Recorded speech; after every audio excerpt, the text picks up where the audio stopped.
Box 2. The F-16 fires an AIM-9 Sidewinder heat-seeking missile. It locks on to Cernalich's hot engines and chases him down across the sky. Cernalich, flying low, skims over some electrical transmission wires. The missile explodes near the wires and his tail, cutting part of his vertical stabilizer. But he's still flying. He reports the situation, but finds his radio completely dead. Alone and vulnerable, Cernalic looks over his shoulder, expecting a second impact at any moment. But instead, he sees the F-16 turning away.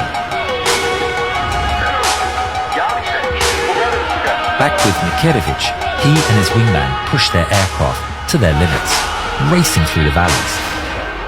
But the F-16 relentlessly closes the distance.